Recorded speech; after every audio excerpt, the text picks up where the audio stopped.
We are the one, the light in the dark. One heart, one world, one spark. We are the one, together we rise. One dream, one voice, one sky. Hi, everyone. Welcome to another episode of Women Empowered Across the World. This is our podcast. And of course, I have the amazing Jackie Zaccoli here with me today. Jackie resides in Arizona, but we are all over the globe, guys. 82 countries we work inside of right now. And you really do want to check out her Gen Network, Global Impact Network, guys. It takes people from ideas, action, and project. So please make sure that you come and see what all she is up to, working with over 22, I think, ambassadors that run NGOs, big NGOs, that are creating amazing projects. You got to come see what it's about. Okay. And I'm Carol Witt, and I run YEA Global. We are in 82 countries now, guys. 82 countries. We teach a 10-week program, and we teach mindsets, the biggest deal, and the 7 pillars for thriving. So please come check us out. We start May 21st for our next course, and it is free to Africa. So please come check us out. Okay. Now I have the pleasure of introducing you to our guest, and I am so excited to hear her story. I just heard it just a tiny bit, and I'm like, oh, I got to hear the rest. So, Sharon, come join us and share your amazing story with all of us. Well, thank you for having me. I am 78. I have to brag about it because people don't believe me anyway. And I grew up on a farm of 100 acres, and we stacked hay and milked cows and picked fruit and raised garden. But the sad part of what was happening at home was that there was sexual abuse for, I think, before I was in preschool. I had to wash my dad's genitals in the bathroom sink. But recently, what amazing thing I did was I asked my subconscious to restore to me the free spirit that was given to me at conception. And it seems to be a way of healing my trauma, because I decided that to be safe at home, I need to buckle down and be focused, get good grades, don't rock the boat, and maybe I'd be safe, be obedient. Yeah. So I was kind of, we're all unique.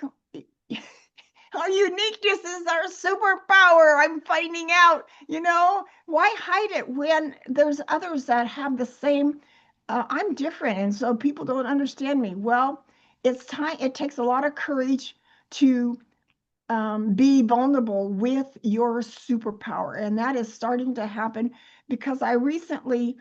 What was the other thing? Well, I'll forget about it. But I got a master's degree in behavioral science at 69, and I teach people now how to sparkle, discover your spark, rekindle your joy, because when you know who you are at that conception, your soul. I help people define their soul. And I think you might like to know what my soul looks like or sounds like. I am precious jewel of wisdom. I am colorful collaborator, motivator, and learner. I am tranquil, authentic, and pure inspirer. I light fires. And I heard something yesterday how that people who notice patterns are really smart people. I noticed patterns when I was in first grade. I thought, hey, this is kind of fun, And mom had me drill my older brother and sister with flashcards, 3 + 2 = 5. And by the time I started first grade, I knew my sister's cards almost better than she did. And that allowed me to skip second grade. How many people? That's a superpower, right? And so third grade was a little bit challenging, but I was always glad that I was not in that class behind me because I was more mature. But what I didn't know until I retired and started my coaching business is that um, I was still invisible, and I had felt tethered in who I really was and expressing that in the world. And in fact, when I first learned my essence statement, I also told a story about I was going to wear a hat to a birthday party the next weekend. And I had never worn this hat up until that point, but this is part of my new persona coming out and not being tethered any longer. I am starting to speak um, about my pain and my feeling invisible, because how many people, they don't speak up. They're taking care of everybody else, but not themselves. They put everybody else in front of them. Well, serving others is pretty admirable, but this whole self-care about nurturing your spirit and protecting your spirit and not letting people walk all over you is pretty important to be your best. So when I started bouncing off the wall a little bit after I had retired, because I thought, how do I know if I'm productive? There's no boss to please anymore. How amazing is it? Freedom, you know. But I did go through the process of writing a book, Fresh Courage in Retirement, Finding Purpose, Essence, and Fulfillment. And I make these little art blocks, and this is one of the ways that I am unique. I love to sew. I collected words of wisdom, and I love color.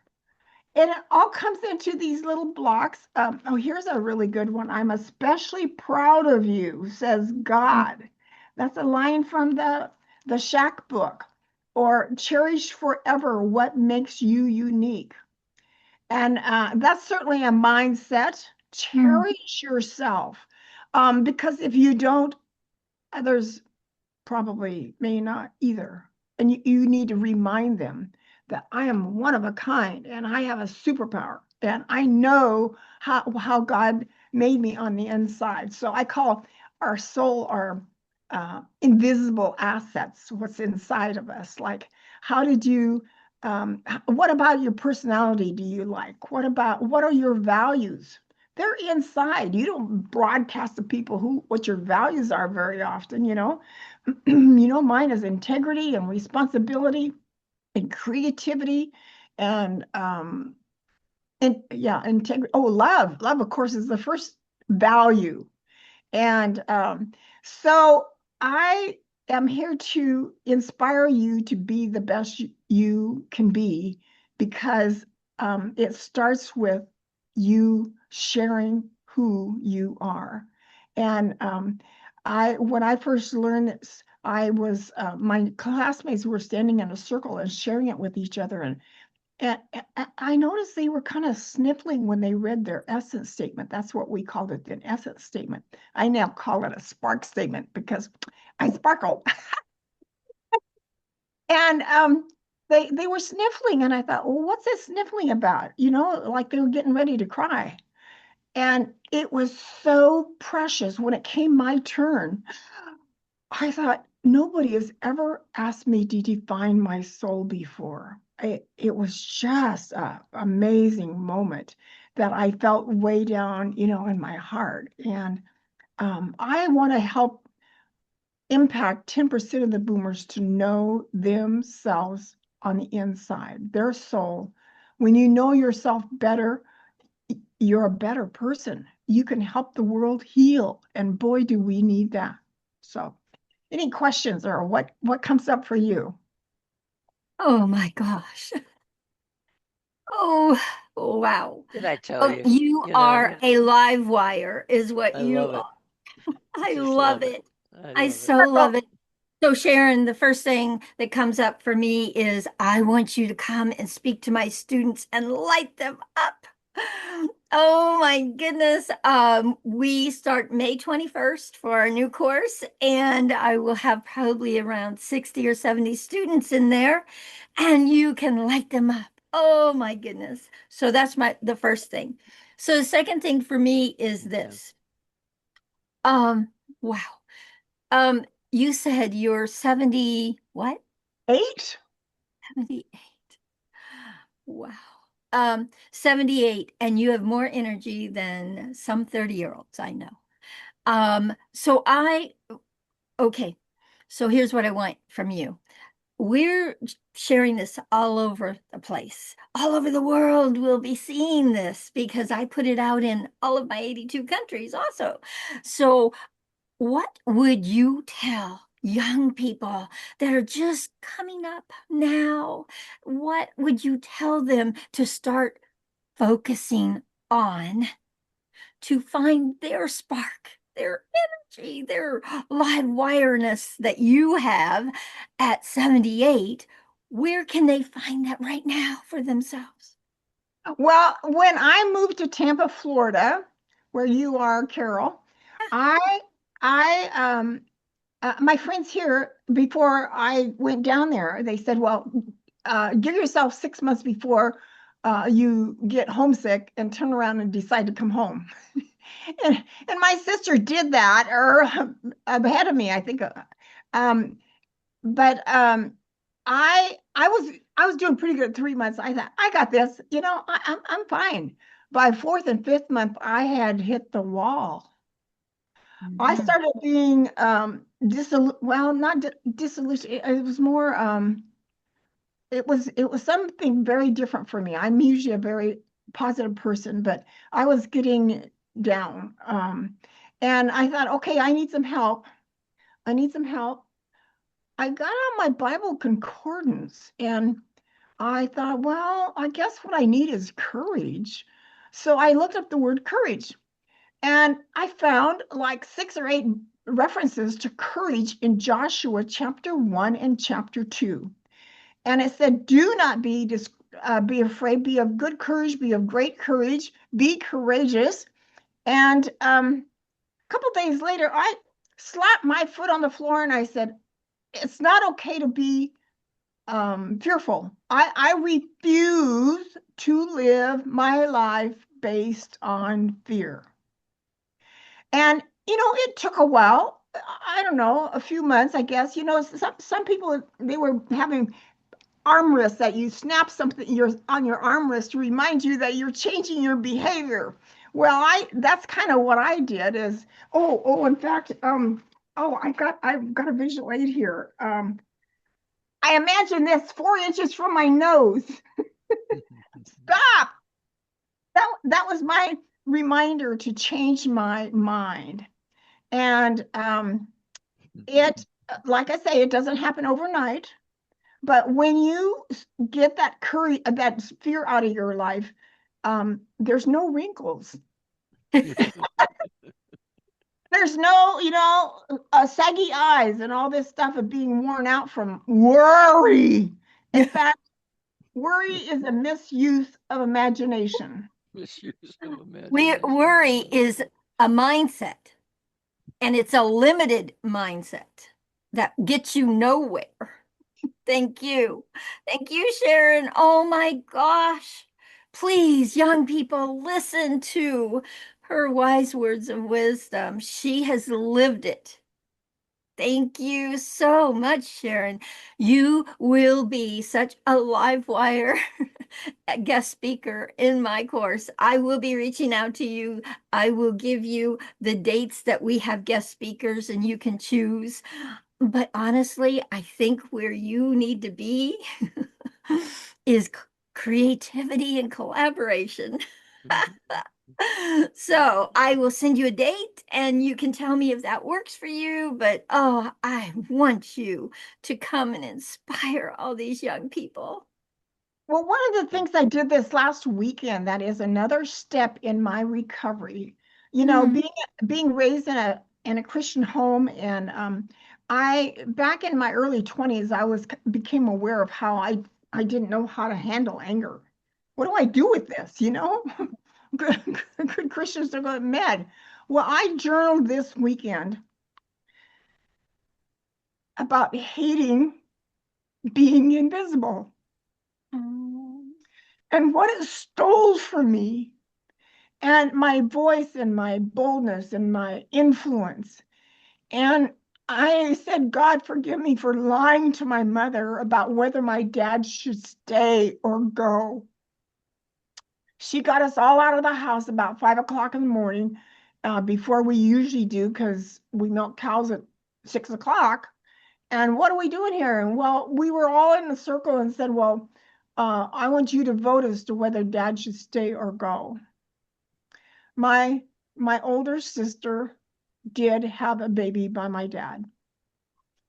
And that was going on my whole teenage years.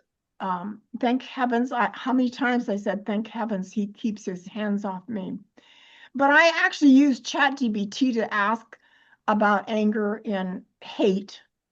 And it said there is a healthy anger.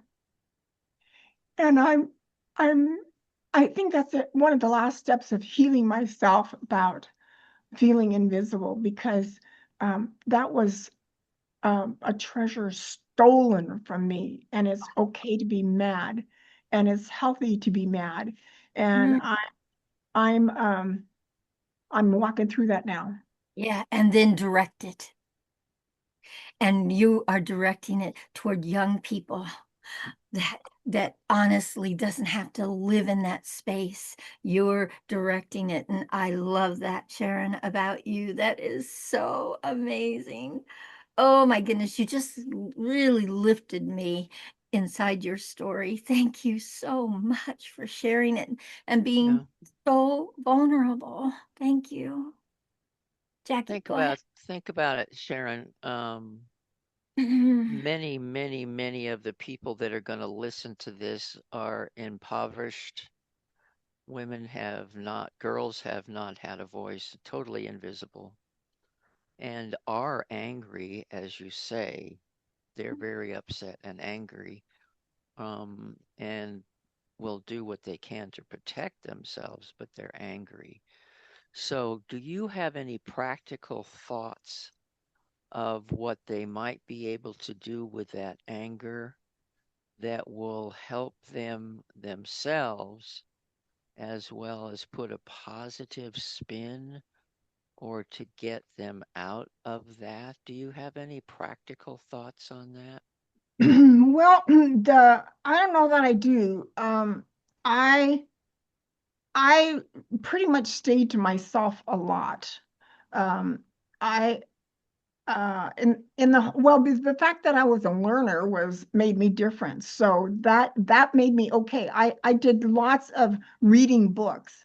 Um, and in fact, that's where I gathered my words of wisdom, transfer failure into a learning experience. Well, being violated is not a failure, but you can turn it into a learning experience and realize that's their issue, that's their evil, and I don't have to participate in it. I choose something else. I choose the sky, the flowers, the animals that we can love. And I would start there, because what people do is their business. I can choose my own life journey and realize God loves, oh, in fact, well, the one I am cherished forever, my uniqueness. Yeah. You're not like the people hurting you, and feel your I'm amazed at what beauty does to our spirit. In fact, that's one of the reasons I never had to have somebody tell me, but she said that our mind processes beauty differently than just words. Hmm. And it's like looking at a flower and how rich and gorgeous a flower is, and to imagine that that's what you are, and somebody is violating your beautiful flower, but you can keep that um, warm your soul with how Mm, you understand God made you, and that yeah, you're choosing peace mm. and hope and harmony instead of abuse. I just heard a survivor share that very thing, is that she was a beautiful flower, and then it felt like he just pulled it apart and threw it on the ground and stomped on it when he was um deflowering her. And oh my gosh, yes, we are all flowers. And even when all these things happen to us, we are still God's flowers.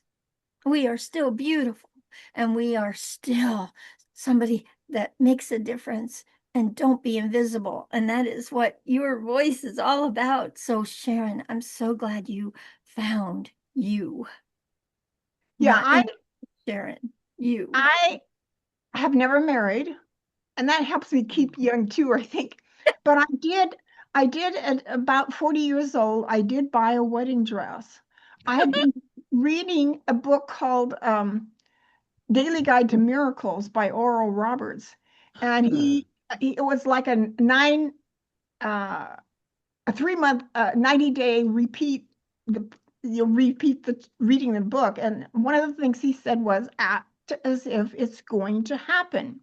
So I put out a whole bunch of wedding invitations and see what would I want mine to say, you know. But my wedding dress was my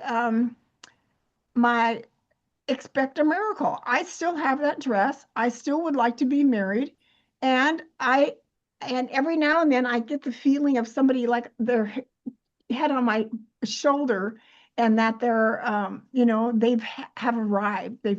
We found each other, and I am headed for 100, so I got lots of years left to be married. I love it. That is called Do Not Give Up on Your Dream. I love that. I hope that young people really get this. Do not give up on who you were meant to be. And who you were meant to be is a voice that makes a difference. That's who you were meant to be. And that's what Sharon is sharing with us today. And Sharon, thank you so much for being a delightful, amazing guest. Thank you. All right. The other Yeah, thing go real ahead. quick, like, is you were Mhm. targeting, so to speak, the baby boomer population, that has a whole different perspective. And you and I have had the luxury of knowing what that perspective is, basically. What are you going to say to them other than pay attention and divert your mad? Or what would you say to that population, to enlighten them? Well, my program, my secret sauce, I call it, is discover your spark, rekindle your joy. And Mm, oftentimes, when we don't have a business card any longer, that defined who we worked for and what our title was and what our role was, what we accomplished, um, retirees feel lost. My identity is gone. Who am I now? Well, they can still cherish forever who they are. And in fact, today I'm going to start a what do I call it? Um, a courageous reflection circle to talk about what did they lose when they don't have a paycheck anymore. I Mm, had a class that this lady asked that question. She had a newsprint, and she wrote down people's answers to what's missing besides a paycheck. The group came up with 34 items that's missing besides your paycheck. And that's what yeah. we're going to start talking about. And then Hmm.